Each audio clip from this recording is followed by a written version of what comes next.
यहाँ पर कह रहे हैं राजन, ठाकुर जी केवल मनुष्यों पर, राक्षसों पर, इन्हीं पर कृपा नहीं करते हैं। बोले जब ठाकुर जी की इच्छा होती है ना, यदि कोई भक्त कौन पशु भी आर्त होकर के गोविंद को पुकारते हैं तो ठाकुर जी उस पर भी कृपा कर देते हैं। बोले एक हाथी था, गज था, उसने एक बार परब्रह्म परमात्मा को पुकारा, उस पर भी ठाकुर जी ने कृपा किया था। बड़ी छोटी सी कथा है, बड़ी सुंदर कथा मेरी मैया, आनंद खूब आएगा, बड़े ध्यान से सुनिएगा। आसीद गिरिवरो राजा त्रिकूटा इति विश्रुतः क्षीरोदेन वृतः श्रीमान योजनायुतमुच्छ्रितः। बोले राजन है, बोले क्या है, बोले आसीद गिरिवरो राजा, गिरिवर राजा हैं। बोले कौन, बोले यह गज, इसका बहुत बड़ा परिवार है, बहुत सारी हथनियों के साथ में रहता है। कहां पर, त्रिकूट नाम के पर्वत पर।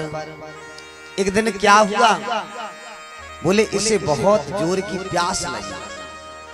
अब जब प्यास लगी तो क्या हुआ, बोले हमें भी प्यास लगती है तो किसकी याद आती है, जल की। हाथी को भी याद आया, किसका, जल का। जैसे ही जल का याद आया मेरी मैया दौड़ पड़ा, किसकी ओर, सरोवर की ओर। सरोवर की ओर जब पहुंचा तो जलपान किया। जलपान करने के बाद मेरी मैया जैसे ही जल पी के हुआ, पेट भर गया, तो अब क्या करने लगा, जल से क्रीड़ा करने लगा। हाथ सूंड में जल लेवे और हथनी के ऊपर डाले, हथनी सूंड में जल लेवे और हाथी के ऊपर डाले। बोले धीरे धीरे खेलते खेलते बहुत समय बीत गया, लेकिन इनको समय का आभास नहीं हुआ। किसको, हाथी को। एक दिन हुआ ऐसा, बोले जब खेलते खेलते समय का आभास नहीं हुआ तो हाथी का पैर एक ग्राह मगर ने पकड़ करके खींचा। जब मगर ने पकड़ करके खींचा तो पहले तो हाथी ने सोचा एक छोटा सा जीव है, इसे मैं इससे बलवान हूं, इसे मैं ही हरा दूंगा। अपना पूर्ण बल लगाया, बल लगाया। जब बल पूर्ण हो गया, अपनी ताकत पूरी हो गई तो घबरा गया। अपने परिवारी जनों को आवाज लगाया, मेरी रक्षा करो, मुझे किसी हिंसक जलधारी जीव ने मुझे खींच रहा है, मुझे बचाओ, मुझे डूबने से बचाओ।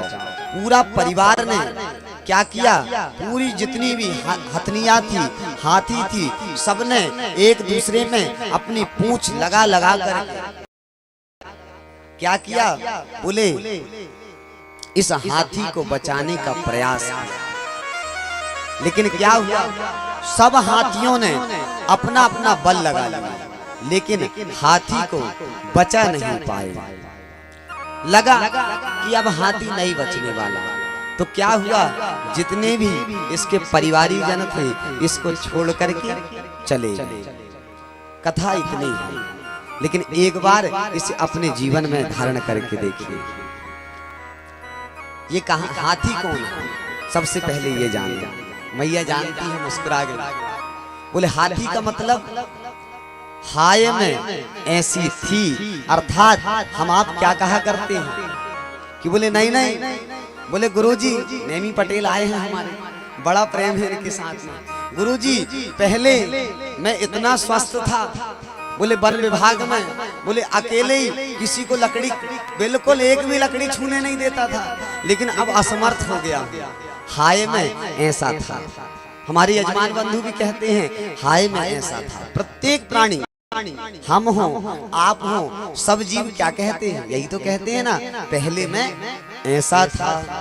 इस दृष्टि से देखा जाए तो हम आप कौन हैं, हाथी हैं। अच्छा हाथी कहाँ रहता है, राधे, हाथी कहाँ रहता है, बोले त्रिकूट पर्वत।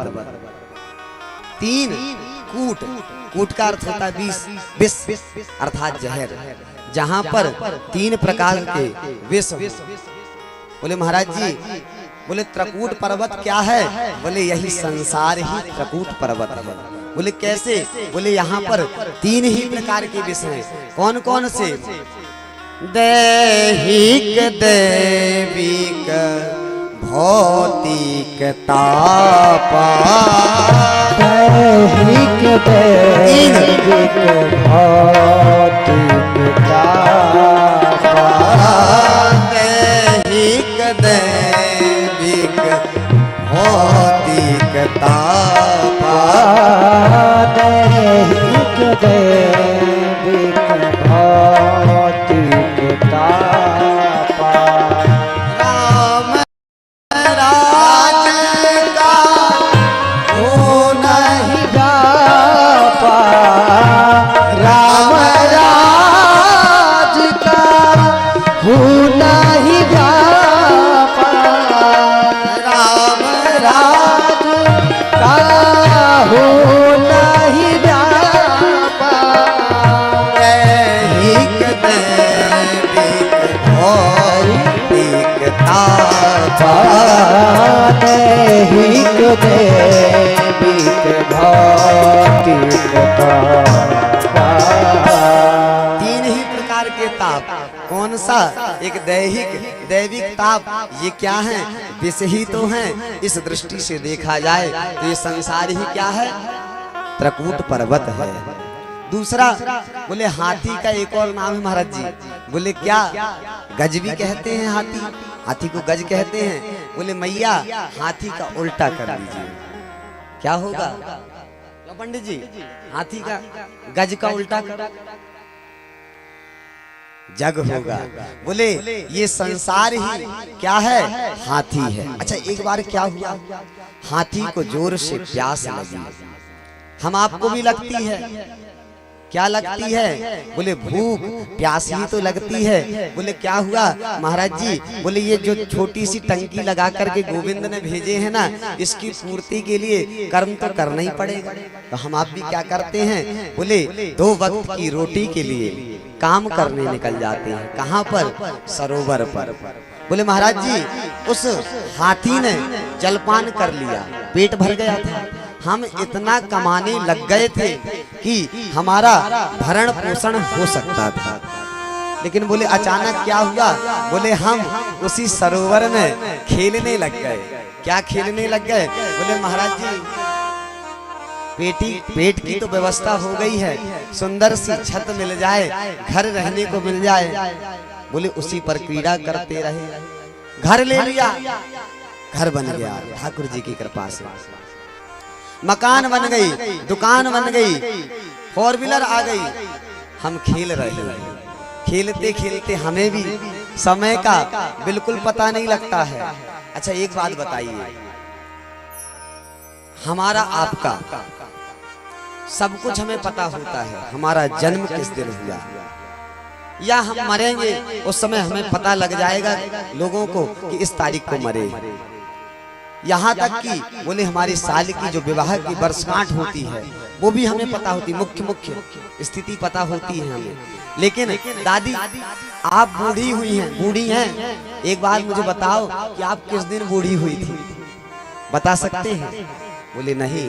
बोले हमें ये कभी पता नहीं लगता है कि हम किस दिन बूढ़े हो गए। बोले इस संसार में खेलते खेलते बोले हम जल क्रीड़ा करते करते इतने उसमें मदमस्त हो जाते हैं, हमें पता ही नहीं चलता समय का।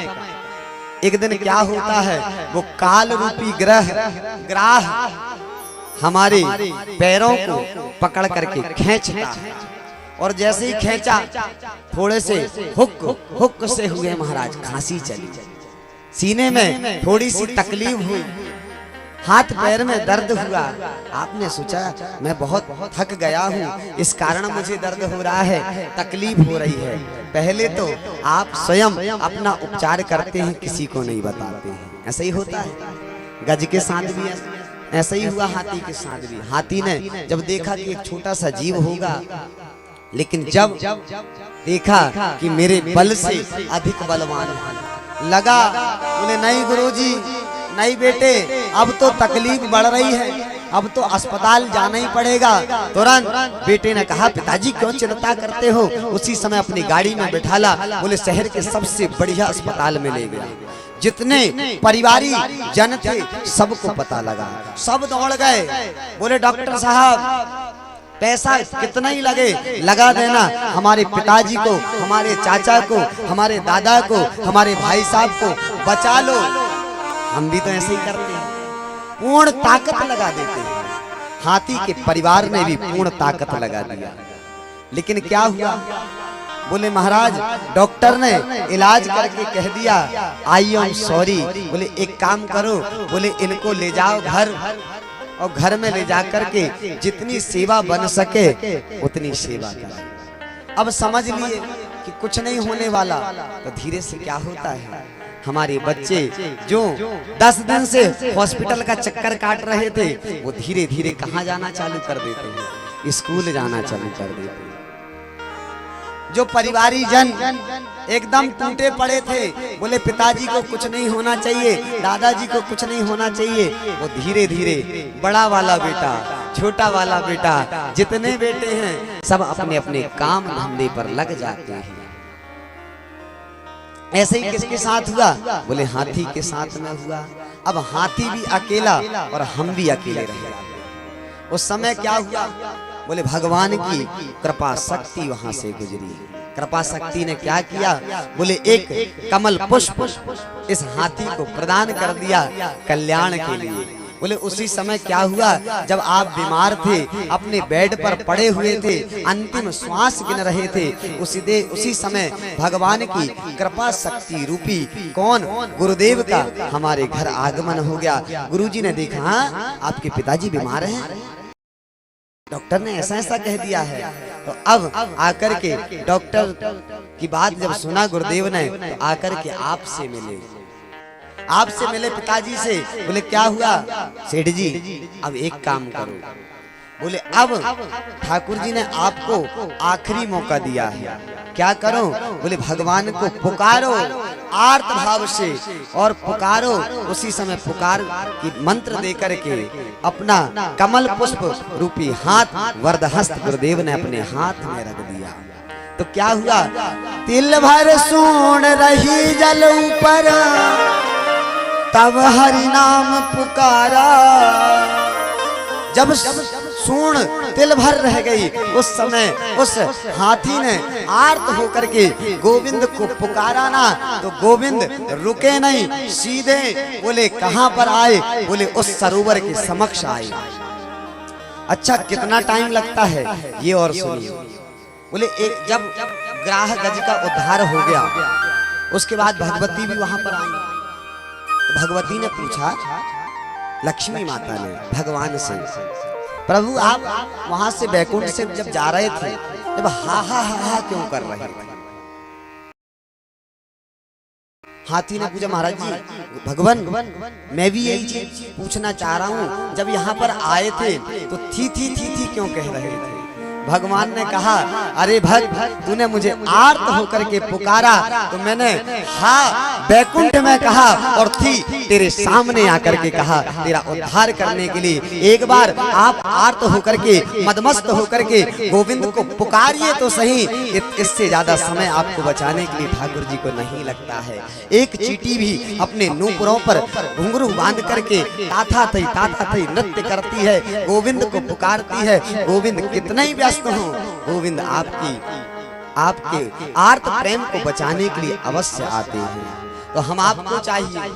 बोले क्या हुआ, उन सेठ जी पर कृपा हो गई। कौन सी, कि उनके जीवन में कमल पुष्प संत भगवंत आ गए, लेकिन हर जीव का ऐसा भाग्य नहीं। तो हम आपको चाहिए, इस कथा से यही सीख मिलती है कि इस संसार में इतने अभिलिप्त ना हो कि ग्राह हमारा पैर पकड़ के खींच रहा है, कब समय बीत गया और कब अधोगति प्राप्त हो गए। संभल जाइए, भगवान का भजन करें। अब भगवान ने जैसे ही भगवान प्रकट हुए, हाथी की सूंड पकड़ करके खींचा। अब एक चक्कर पड़ गया। बोले क्या हुआ? हाथी निकला और हाथी के साथ साथ ग्राह भी निकला। ग्राह निकला, भगवान चक्कर में पड़ गए। भगवान से किसी ने पूछा, प्रभु आप किसका उद्धार करोगे पहले, अपने प्रेमी अपने भक्त हाथी का या इस गज का, इस ग्राह का? तो संत जन कहते हैं भगवान ने उस ग्राह का उद्धार पहले किया। बोले क्यों? बोले ठीक उसी प्रकार, बोले यदि आप भगवान का भजन नहीं कर पा रहे हैं, भगवान की भक्ति नहीं कर पा रहे हो, बोले यही कर लो। क्या? पाप करे प्रभु जी मिले, पाप करे सुख होए, और पाप करे मुक्ति मिले। तो भैया पाप करो सब कोई। महाराज जी क्या कह रहे हो? पाप करे प्रभु जी मिले, पाप करे सुख होए, पाप करे मुक्ति मिले। अरे मैया पाप करने से कभी मुक्ति नहीं मिलती, फिर आप काहे को कह रहे हो? बोले समझो इस विषय को। कैसे? पाप करे प्रभु जी मिले, पाप करे शुभ होए, और पाप करे मुक्ति मिले। सो भैया पाप करो सबको। डायरेक्ट संबंध नहीं जुड़ पा रहा है गोविंद से, तो क्या करो? बोले इन संतों के, इन महात्माओं के, इन भक्तों के चरण पकड़ लो, आपका भी उद्धार हो जाएगा। कैसे? बोले मान लो एक व्यक्ति को करंट लगा है, जोर उसका करंट हिल रहा है, और उसी समय उसे दूसरा व्यक्ति जाके पकड़ ले, तो क्या होता है? उससे ज्यादा करंट उसको लगने लग जाता है। कहने का तात्पर्य, यदि उस गोविंद से किसी का तार जुड़ा है, और यदि उस तार जुड़े हुए व्यक्ति को हमने पकड़ लिया, उनके चरणों को पकड़ लिया, तो हमारा उद्धार होने से कोई नहीं रोक सकता। तो हम आपको चाहिए। तो यहाँ पर मेरे गोविंद ने क्या किया? इस ग्राह पर कृपा पहले किया। बोले क्यों? बोले भाई जो हमारा हाथी है ये तो हमारा भक्त बन ही चुका है, इसी ने तो पुकारा है, लेकिन जो गज है ये ग्राह है, ये हमारा भक्त नहीं है। बोले पहले इसका उद्धार कर दो, इसकी कोई गारंटी नहीं है कल गया और हमारा भजन करना भूल गया। तो पहले बोले किसका उद्धार हुआ? पहले गज का उद्धार हुआ, उसके बाद ग्राह का उद्धार हुआ। पहले ग्राह का उद्धार हुआ, उसके बाद गज का, हाथी का उद्धार हुआ।